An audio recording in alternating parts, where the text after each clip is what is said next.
Welcome back خواتین و حضرات، اور آج ہم بات کریں گے آج رات میں مطلب درمیانی شب جو ٹیوزڈے اور وینسڈے کی ہے، شب برات کی رات ہے، بڑی رات ہے جس میں دعاؤں کا اہتمام ہوتا ہے، عبادات کا اہتمام ہوتا ہے۔ ویسے تو لوگ گھروں میں بھی اہتمام کرتے ہیں، ایک دوسرے کے یہاں چیزیں بھیجتے بھی ہیں، اور اس کے علاوہ قبرستان بھی جاتے ہیں، اپنے وہ تمام پیارے جو دنیا سے جا چکے ہیں ان کے لیے بھی دعا ہوتی ہے۔ تو اس میں مختلف کانسیپٹس ہیں، مختلف سوچ ہے، لیکن کیا بہترین طریقہ ہے اس کے بارے میں ہم بات کریں گے۔ اور ساتھ ساتھ امام مہدی رضی اللہ تعالیٰ عنہ کا یوم ولادت بھی منایا جاتا ہے، تو اس حوالے سے یا اس فکر کو بھی سامنے لے کر آئیں گے، اور ان کی شخصیت کے حوالے سے، یا جس طرح ہم یہ سمجھتے ہیں کہ قیامت کے نزدیک ان کا ظہور ہوگا اور اس جب لوگوں کو پتہ چلے گا ان کے بارے میں، تو وہ بھی ہمیں سمجھنے کی یا ہمارے چھوٹوں کو سمجھنے کی ضرورت ہے کہ وہ کون سی گھڑیاں ہوں گی، کب ملاقات ہوگی، کب ان کے آنے سے کیا تبدیلی ہوگی، کیا چیزیں ہم ایکسپیکٹ کر سکتے ہیں اس دور سے۔ یہ اوور آل آج کے ہمارے اس سیگمنٹ میں ڈسکشن رہے گی۔ ہمارے ساتھ مفتی محسن الزمان صاحب موجود ہیں، السلام علیکم، اور ہمارے ساتھ علامہ سجاد شبیر صاحب موجود ہیں، آپ کو بھی خوش آمدید کہتے ہیں، السلام علیکم۔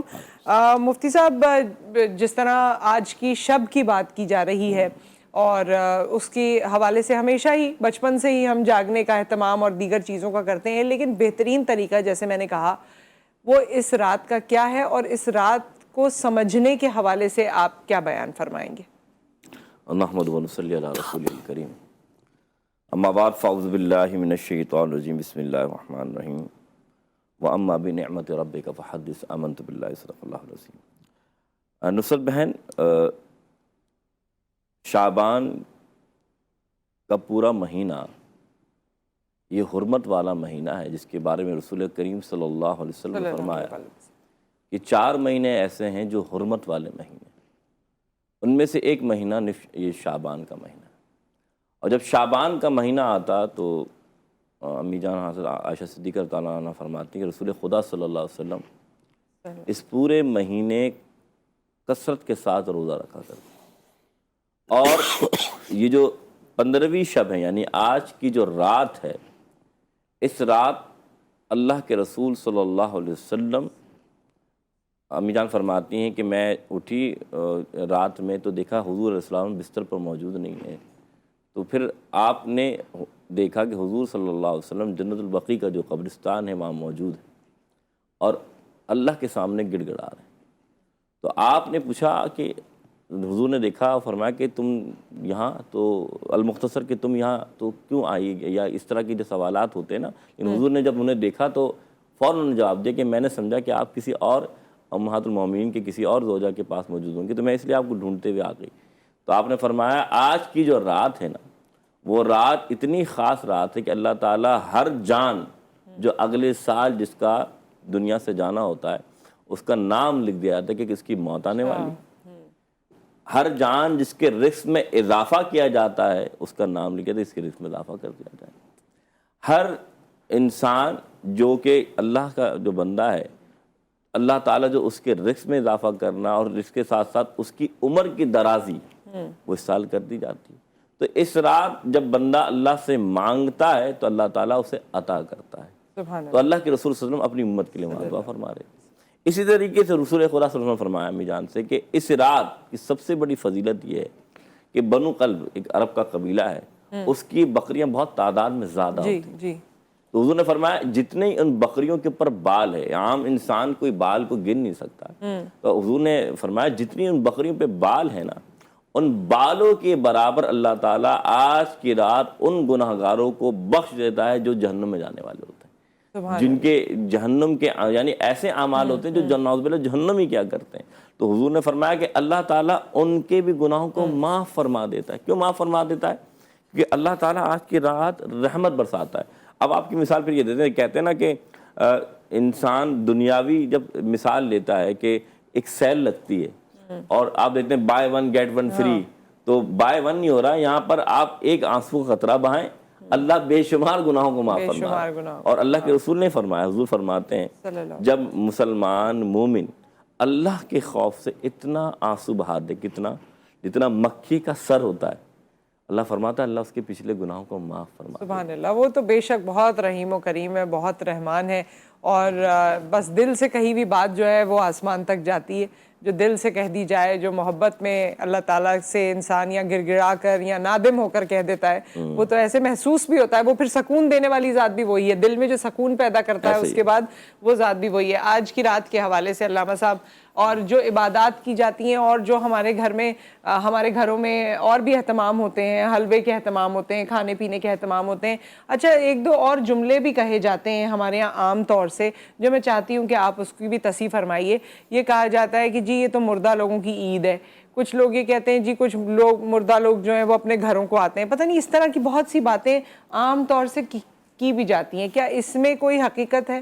اعوذ باللہ من الشیطان اللعین الرجیم، بسم اللہ الرحمن الرحیم، ندعو کلنا عاصم بے امام۔ نصرت بہن بہت شکریہ آپ کا، اور آج کا موضوع شب برات، برات یعنی نجات کی شب، جی، اور یقیناً بہت سے باتیں جو ایسی ہیں جس پر ڈسکشن ہونا چاہیے آج کے دن کی نسبت سے۔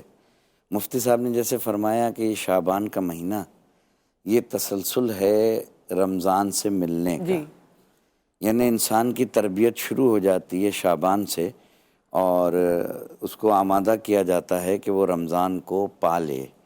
یہ حرمت کا مہینہ اس لیے کہ شعبان کے، حالانکہ واجب روزہ نہیں ہے، سنتی روزوں کا ثواب اتنا ہے کہ اگر آپ جو ہے شعبان کے مہینے میں کوئی روزہ رکھتا ہے تو نفلی روزہ رکھتا ہے یا منتی روزہ رکھتا ہے یا ویسے روزہ رکھتا ہے، تو اس روزے کا ثواب اتنا ہے کہ اس کو میں نہیں بیان کر سکتا کہ اللہ کتنا اس کو نیکی اور اجر دیتا ہے، اور پھر رمضان سے متصل ہو جاتا ہے۔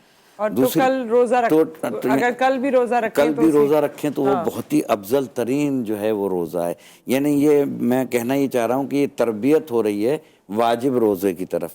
یعنی بہت سے مسلمان ایسے ہیں جو شعبان میں روزہ رکھتے ہیں اور اس کو پھر رمضان سے کیلکولیٹ کر لیتے ہیں، ملا لیتے ہیں اس کو۔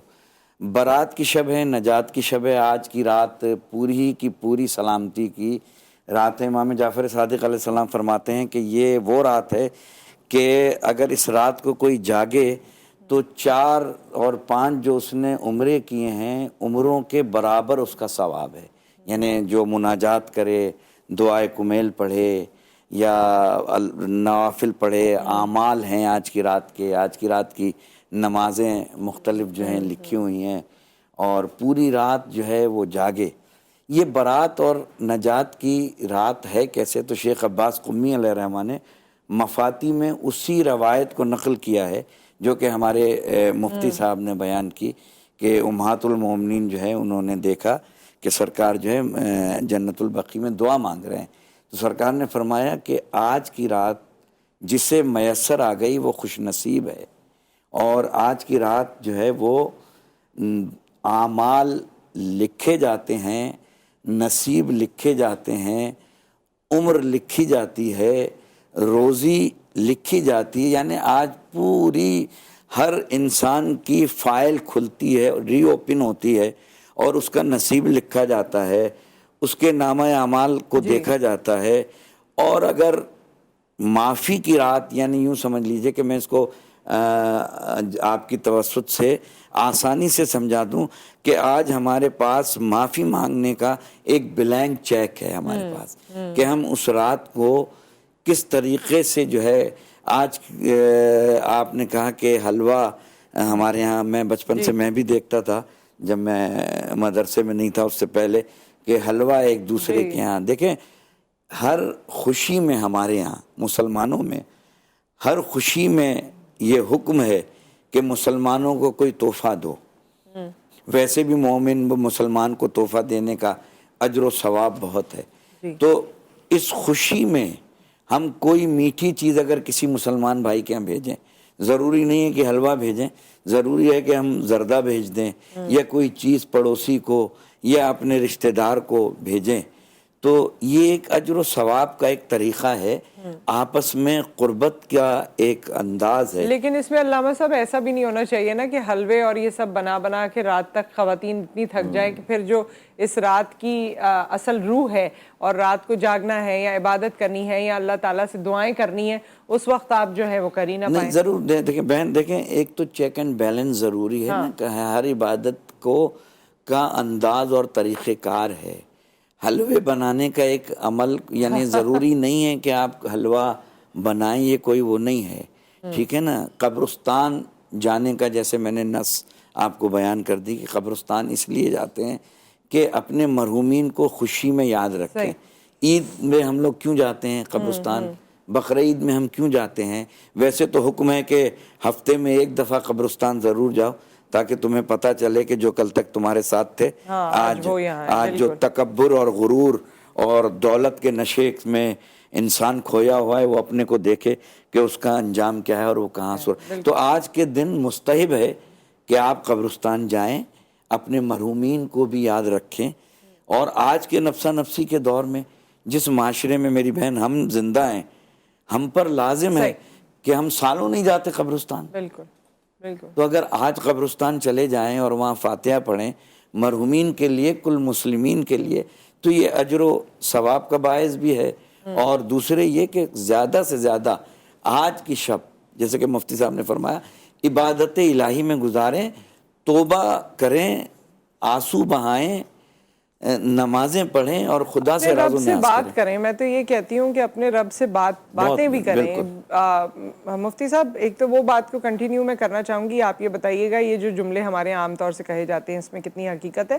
اور دوسرا یہ کہ اکثر کتابوں میں شب بارات کے بارے میں لکھا ہوتا ہے کہ جی اس میں 2 نفل آپ نے فلاں چیز کے لیے پڑھنے ہیں، اس کے بعد آپ نے الحمد کے بعد قل واللہ احد کے بعد اتنی دفعہ 13 مرتبہ یہ دعائیں پڑھنی ہیں، پھر یہ پڑھنا ہے ورنہ یہ مکمل نہیں ہوگا. عمر درازی کے لیے اس طرح کے نوافل پڑھنے ہیں، سارے 50 سال کی عمر کے گناہ معاف ہو جائیں گے تو ایسی نمازیں پڑھنی ہیں.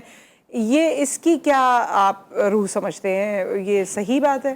اچھا دیکھیں، بات صحیح ہونا تو اس دلائل میں اس طریقے سے آئے گا کہ یہ جتنے بھی فضائل بیان کیے جاتے ہیں نوافل کے، اس میں یہ تمام کا جو شمار کہہ لیں کہ یہ تمام فضائل جس کی نسبت قائم کی جاتی ہے یہ اولیاء کرام سے، یعنی بزرگان دین یہ عمل کرتے تھے کہ آپ یہ کر لیں اور ان کے قول و فعل ہیں. حدیث سے اس کا کوئی تعلق نہیں ہے، پہلی بات یہ. ہاں اگر ایک شخص ان قول و فعل سے یا ان اقوال سے وہ اگر نفل پڑھ رہا ہے تو اس سے ثواب بھی مل رہا ہے نہ کہ گناہ مل رہا ہے. لیکن یہ تعین کر لینا کہ اب میرے 80 سال کے گناہ معاف ہو گیا اب 80 سال تک گناہ کرتا رہوں، ایسا نہیں ہے. دیکھیں رب چاہے تو ایک آنسو پہ معاف فرما دے، رب نہ چاہے تو اللہ بڑے بڑے حاجیوں کو معاف فرما دے. تم اور ہم کہتے ہیں انما الاعمال بالنیات، اللہ لا ينظر الی اجسامکم، اللہ لا ينظر الی صورکم ولکن ينظر الی قلوبکم. اللہ تعالیٰ تمہارے جسم کو نہیں دیکھتا، تمہاری صورت کو نہیں دیکھتا، تمہارے دل کو دیکھتا ہے. تمہارے دل میں کیا چھپا ہے؟ تم بھلے حاجی ہو، تم بھلے نمازی ہو، لیکن دل میں تمہارے کینہ بھرا ہے، اللہ معاف تھوڑی فرمائے گا. اصل بات یہ کہ آپ نماز پڑھیں، اور یہ بزرگان دین سے اقوال ہے کہ 6 نوافل جو آپ پڑھے جاتے ہیں اگر آپ مغرب کے بعد عبادات شروع کرتے ہیں تو کیونکہ مغرب سے آغاز ہوتا ہے رات کا، تو آپ کی رات کا آغاز نیکیوں سے ہو جائے. ساری بات یہ تو ان میں کوئی مذائقہ نہیں. اگر کوئی عمر درازی کے لیے پڑھ رہا ہے، رزق کی فراوانی کے لیے پڑھ رہا ہے، یا اپنے آفات و بلیات کے لیے پڑھ رہا ہے، لیکن پڑھ اللہ کے لیے رہا ہے تو کوئی مذائقہ نہیں. لیکن اس میں یہ نہ سمجھے. دوسری بات آپ نے جو یہ حلوے والی بات کی، یہ بات حلوے کے علاوہ میں نے وہ کہی کہ جس میں کہا جاتا ہے کہ یہ مردہ لوگوں کی عید ہے یا اس طرح کے جملے عام طور سے ہمارے یہاں. دیکھیں اس کا صرف نسبت سے تعلق یہ ہے کہ حضور صلی اللہ علیہ وسلم اس رات قبرستان میں موجود تھے، تو جس کی وجہ سے قبرستان رہا جاتا ہے اور اپنے جو عزیز و اقارب انہیں سال ثواب کیا جاتا ہے. دیکھیں اللہ کی قدرت ہے، اللہ جسے چاہے، جس روح کو چاہے امر ربی وہ کسی کو اللہ کی اجازت ہے وہ اس کے گھر بھی جا سکتے ہیں اور آ سکتی ہے. لیکن ایسا نہیں ہے کہ ہم خاص طور پہ اس رات سے مختص کر دیں کہ ساری روحیں آتی ہیں، ساری روحیں جاتی ہیں، ایسا نہیں ہے. لیکن ہاں اللہ جسے چاہے اس رات کی برکت سے وہ روح اپنے گھر میں اگر وہ آنا چاہے، جانا چاہے، وہ بھی اللہ تعالیٰ، اللہ ان اللہ علی کل شیء قدیر. لیکن اصل بات کیا ہے؟ اصل چیز یہ نہیں ہے کہ روح کا آنا ہے جانا، اصل چیز ہے ان تک اثار ثواب پہنچانا. ہم یہ نہیں سوچتے کہ ہماری اگر آپ سمجھ رہے ہیں وہ روح آ بھی رہی تو آپ کے جو حالات واقع دیکھ کے وہ خوش ہوگی. وہ تو خوش ہوگی کہ آپ نماز پڑھ رہے ہو، وہ تو خوش ہوگی آپ قرآن کی تلاوت کر رہے ہو. تو جب آپ کوئی نیکی کرتے ہیں، کیا آپ نے نہیں سنا بڑے مشہور واقعات ہیں کہ اللہ کے نیک بندے اگر ایک کلمہ بھی پڑھتے ہیں اور ماں باپ قبر کے اندر ہوں تو اس کلمے کی بدولت سے ان کے جو گناہ ہوتے ہیں تو اللہ انہیں معاف فرما دیتا ہے. یہ بالکل اللہ تعالیٰ کمی بیشی معاف فرمائے. بریک پر ہمیں جانا ہے، لیکن یہ اسی طرح کی بات ہے کہ ایک شخص کو عذاب ہو رہا تھا بالکل ایسے اور اس کے پوتے نے بسم اللہ الرحمن الرحیم پڑھا بالکل تو ایسے وہ عذاب رک گیا، کیونکہ اللہ تعالیٰ نے کہا کہ جس کا پوتا یہ کہہ رہا ہے کہ میں رحمان اور رحیم ہوں، بالکل میں اس پہ عذاب کیسے کر دوں. اللہ تعالیٰ کمی بیشی معاف فرمائے. یہ سن کے میرے رونگٹے کھڑے ہو جاتے ہیں اور میں حیران ہو جاتی ہوں کہ ہمارے رب کی قدرت کیا ہے اور ہمارا رب کتنا کریم ہے، کتنا بڑا ہے، کتنا عظیم ہے. وہ الفاظ ہمارے پاس کم ہو جاتے ہیں. ایک بریک آ گیا، بریک کے بعد حاضر ہوتے ہیں.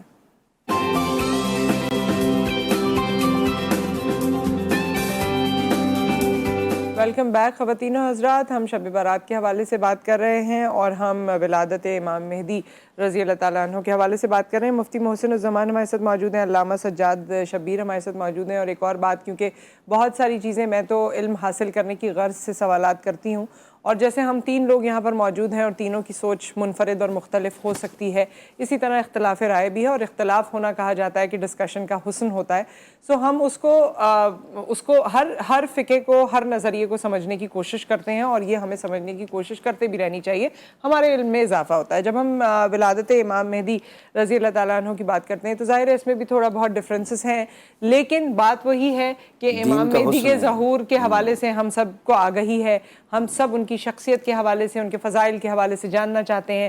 ان کا ظہور کب ہوگا یہ جاننا چاہتے ہیں. ان سے منسلک کون سے واقعات ہیں یا ان سے منسلک کون سی ایسی باتیں ہیں جو ہمیں اور آپ کو سیکھنے کی ضرورت ہے، اپنے بچوں کو سمجھانے کی ضرورت ہے. اس پہ اوورال بات کریں گے. ولادت سے آغاز کریں گے آپ سے علامہ صاحب. میری بہن دیکھیں، دنیا میں جتنے بھی نظریے ہیں اور جتنی بھی سوچ ہیں، ان سارے ادیان کو اگر آپ پڑھیں تو ان میں یہ ضرور ہے کہ کوئی نہ کوئی مسیحا اس دنیا میں آئے گا جو اس دنیا کو عدل اور انصاف سے بھر دے گا. صحیح. اس نظریے کے تحت وہ ہمارے امام مہدی علیہ السلام ہیں، جو کہ 12ویں امام ہیں، جن پر امامت کا خاتمہ ہوا ہے. یہ فرزند ہیں رسول خدا صلی اللہ علیہ وآلہ وسلم کے، اور جس طریقے سے ہمارا ایمان اس وقت تک مکمل نہیں ہے جب تک ہم یہ نہ کہیں کہ سرکار اللہ کے آخری نبی ہیں، نبوت کا دروازہ بند ہو چکا ہے، اب قیامت تک کوئی نبی نہیں آئے گا. اسی طریقے سے ان کے بیٹے جن کی آج ولادت ہے، امام مہدی، ان کی کنیت ابو محمد ہے، اور آج کے شب میں ان کی ولادت ہے. اور سامرہ میں، ہمارے فقہ جعفریہ کے مطابق سامرہ عراق کا ایک شہر ہے جہاں ان کی جو ہے ولادت ہوئی ہے.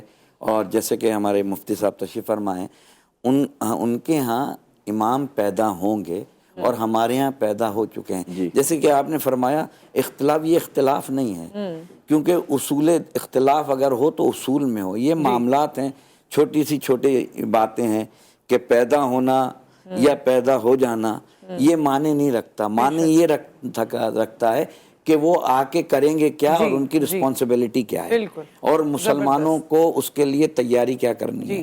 تو آج امام اس دنیا میں ہمارے عقیدے میں امام حسن عسکری کے یہاں تشریف لائیں، اور پھر اس کے بعد ان کا ایک پردہ غیب شروع ہوا ہے، جو کہ سامرہ میں وہ پردہ غیب میں چلے گئے. چونکہ امامت کو بچانا تھا اللہ کو، تو وہ ان کے 2 پارٹ ہیں غیبت کے. ایک غیبت صغرا تھی، یعنی چھوٹی غیبت، اس میں وہ ملتے بھی تھے امام اربعہ جو ہمارے تھے ان سے، اور ان سے ملاقات کر کے ان کو بتاتے تھے. اس کے بعد اب جو یہ ان کا ٹرن اوور ہے وہ غیبت کبریٰ کا ہے، اور وہ غیبت کبریٰ اسے کہتے ہیں کہ وہ ملاقات نہیں کرتے، اور وہ اس وقت پردہ غیب میں. جہاں تک آپ نے فرمایا کہ ان کے آنے کی نشانیاں، تو علماء اس بات پہ بالکل متفق ہیں تمام مکاتب کے کہ یہ زمانہ جس زمانے سے ہم گزر رہے ہیں، بہت ہی امام زمانہ علیہ الصلوۃ والسلام کا ظہور جو ہے وہ قریب ہے. اور وہ تمام نشانیاں کہ جو امام کے آنے کی جو بتائی گئی ہیں، اور جو مستند تمام مسلمانوں کی بات کر رہا ہوں میں، مسلمانوں کی کتابوں میں امام کے ظہور کی نشانیاں لکھی ہوئی ہیں وہ تمام تر پوری ہو چکی ہیں۔ مثال کے طور پر آج آپ دیکھ لیجئے کہ ہم دین کا نام تو لے رہے ہیں مگر دین کو ہم نے اپنے پہ امپلیمنٹ کتنا کیا ہوا ہے۔ آج حقوق العباد کا فقدان، آج معاشرے میں انارگی کا فقدان، سب سے بڑا آپ کے توسط سے میں اپنی بہن کے توسط سے یہ کہوں، عدل اور انصاف، حقوق العباد، کہ ہم اپنے منہ میں تو نوالا رکھ رہے ہیں مگر ہم کبھی یہ سوچ رہے ہیں کہ ہمارا دوسرا کوئی پڑوسی بھوکا ہے یا ہم نے اس کو کھانا کھلایا ہے کہ نہیں؟ وہ احساس جو دوسروں کے لیے ہوتا تھا، احساس۔ اور اسی طریقے سے معاشرے میں شرح اموات آپ دیکھیں کہ کس حد تک جو ہے شرح اموات بڑھ گئی ہیں، کس حد تک معاشرے میں بے حیائی، بے چینی آپ پھیلی ہوئی ہے۔ یہ وہ تمام علامات ہیں جو کہ اس وقت حضرت علی علیہ السلام نے منبر کوفہ پہ بیٹھ کے یہ بیان کر دی تھیں کہ یہ نشانیاں ہیں۔ جب یہ نشانیاں مکمل ہو جائیں تو یہ سوچ لینا کہ امام مہدی کا ظہور کعبے سے ہوگا اور حجر اسود اور کے درمیان آپ ٹیک لگائے بیٹھے ہوں گے اور حضرت عیسیٰ آپ کے ساتھ ہوں گے، اور جب اذان ہوگی تو حضرت عیسیٰ علیہ السلام کہیں گے کہ امام مہدی علیہ السلام کہیں گے کہ آئیے امامت کیجئے، تو حضرت عیسیٰ علیہ السلام فرمائیں گے کہ آپ کے ہوتے ہوئے میں کیسے امامت کر سکتا ہوں؟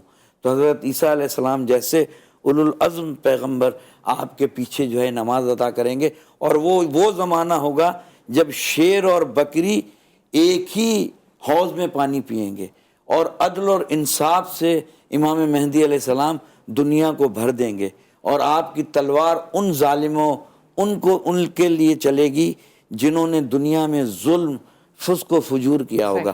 تو آج تیاری کرنے کا دن بھی ہے، جہاں ہم شب برات منائیں گے وہاں آج اس تیاری بھی کریں ہم کہ امام جو ظہور کریں گے، اس پہ تو کسی کو اختلاف نہیں کسی مکتب، تو اس کی تیاری کیا کرنی ہے، اور جو ہم امام کو بلا رہے ہیں تو اس کے لیے ہم نے مسلمانوں نے اپنے کو کتنا آمادہ کیا ہوا ہے اور ہم نے کون کون سی تیاریاں کی ہوئی۔ بالکل، اور اسی بات کو آگے بڑھائیں گے مفتی صاحب آپ کے ساتھ بھی، کیونکہ جو یہ ایک قصے کہانیوں کی طرح ہم ٹیلی ویژن پر ہی بات کر لیتے ہیں اور ان حقائق کو بیان کرتے ہیں، انفارچونیٹلی نہ ہماری اسلامیات کی کتابوں میں یہ لکھا ہے نہ کسی اور طریقے سے بتایا جاتا ہے، تو وہ آخری وقت جب امام مہدی رضی اللہ تعالیٰ عنہ کو ہم دیکھ پائیں گے یا جب ان کا ظہور ہوگا، اس وقت ان کے فضائل کے حوالے سے، ان کی شخصیت کے حوالے سے آپ کیا بیان فرمائیں گے؟ بسم اللہ الرحمن الرحیم، اللہم صلی علی سیدنا مولانا محمد وآلہ وسلم صلی اللہ علیہ وسلم۔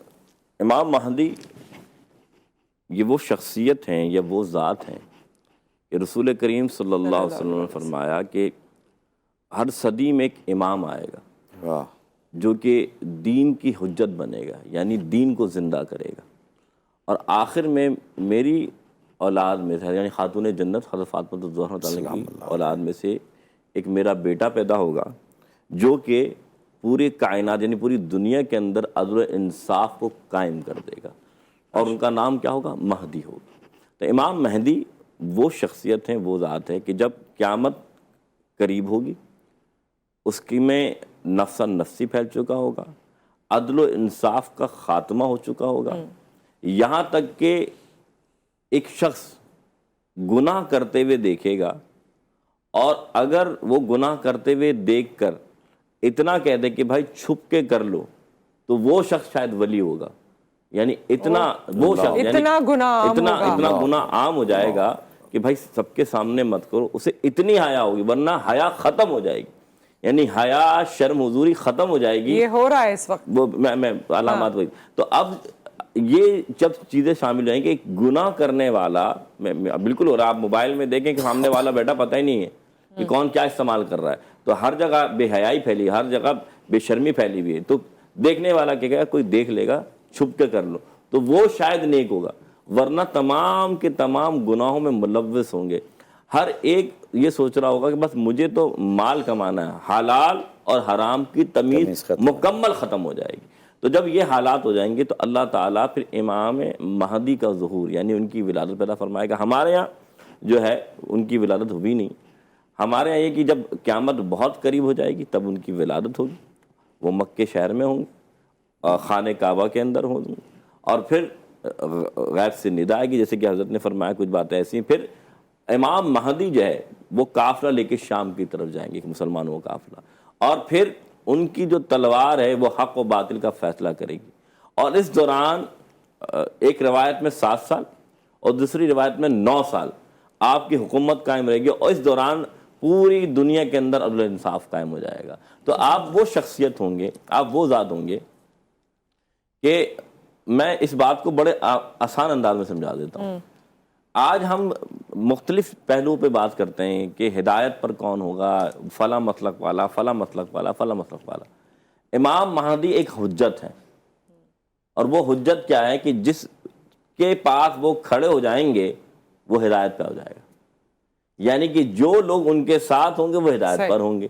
تو اس وجہ سے امام مہدی کا قافلہ وہی قافلہ ہوگا جو اللہ اس کے رسول کی اطاعت کرنے والا، دین اسلام پر عمل کرنے والا اور دین کی خدمت کرنے والا. کالر بہت دیر سے ویٹ کر رہے ہیں، جلدی سے ان سے بات کر لیں. السلام علیکم.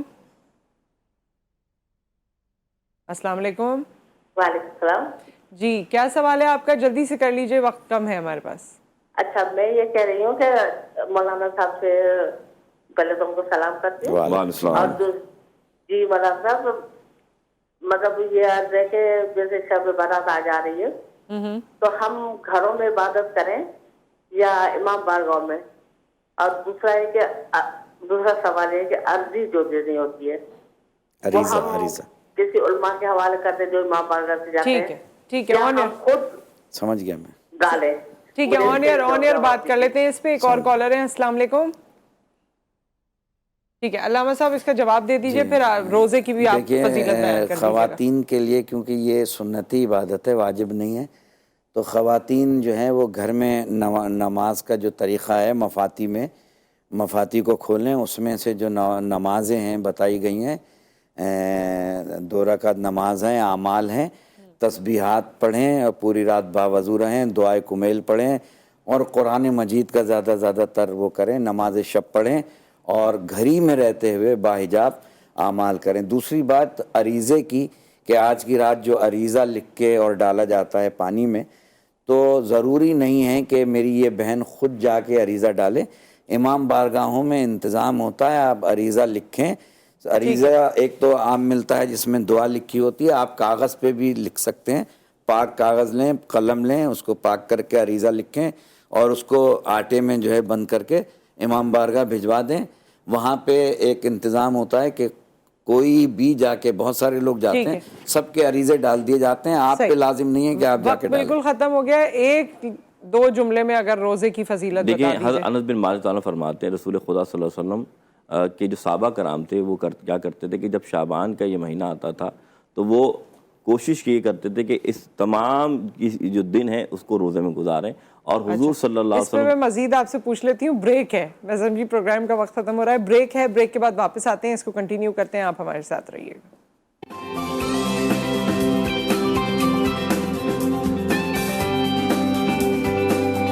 Welcome back. اور ہمارے مہمان ہمارے ساتھ موجود ہیں. اب کیونکہ کچھ منٹس بچے ہیں، یہ آخر کا ہمارا سیگمنٹ ہے، تو میں چاہتی ہوں کہ آپ دونوں معزز مہمان آج کی ہماری جو ڈسکشن ہے اسے کنکلوڈ کر دیں. بہت سی ایسی باتیں ہیں جو آپ لوگوں کو کہنا چاہتے ہوں گے، بتانا چاہتے ہوں گے، تو وہ بھی آپ کہہ دیجئے. مفتی صاحب آپ آلریڈی بات کر رہے تھے روزے کے فضائل کے حوالے سے، اس کو کنٹینیو کرتے ہوئے جو بھی آپ آج کی رات کے حوالے سے بات کرنا چاہیں وہ تمام لوگوں کو بتا دیجیے. دیکھیے میں نے سب سے پہلے آپ سے جو بات کی کہ یہ شعبان کا مہینہ جی حرمت والے مہینوں میں سے ایک مہینہ ہے. حضور اکرم صلی اللہ علیہ وسلم اس مہینے کثرت سے روزہ رکھتے تھے. فرماتے ہیں یہ میرا شعبان الشہری، یہ میرا مہینہ ہے. اللہ کے رسول نے اس مہینے کو اپنا مہینہ فرمایا. اور حضور فرماتے ہیں اپنے مہینے سے کیا مراد ہے کہ حضور لازمی طور پر اہتمام فرماتے تھے روزہ رکھنے کا. اس لیے حضرت انس بن مالک رضی اللہ عنہ فرماتے ہیں کہ صحابہ کرام جب شعبان کا مہینہ آتا تو کیا کرتے کہ تلاوت کلام پاک کی کثرت سے شروع کر دیتے. تو عام مسلمان کو کیا چاہیے کہ یہ شعبان صرف نصف شعبان میں نہیں بلکہ اپنا روز کا معمول بنا لے رمضان سے پہلے اس مہینے میں کہ تلاوت کلام پاک شروع کر دے. دوسری بات، اگر کوئی قرض ہے تو قرض دے دے، اگر کسی کا لیا ہوا تو لوٹا دے، دونوں بات۔ تیسری بات کہ کوئی کسی سے غلطی ہوئی آپ کے لیے تو اسے معاف کر دیں، یا آپ نے کوئی غلطی کی تو اس سے جا کے معافی مانگ لیں، کیونکہ یہ مہینے کے بعد جو دوسرا مہینہ آ رہا ہے وہ رمضان کا مہینہ ہے۔ تو صحابہ کرام یہی کرتے تھے۔ تو میں اس لیے بتانا چاہتا ہوں کہ اس مہینے میں صرف روزہ رکھنا ہی نہیں بلکہ اپنے معاملات کو سدھارنا پڑے گا، یعنی چاہے لین دین ہو، چاہے ذاتیات ہو، چاہے آپ کے کردار ہو، ہر عمل کو بہتر کرنا پڑے گا۔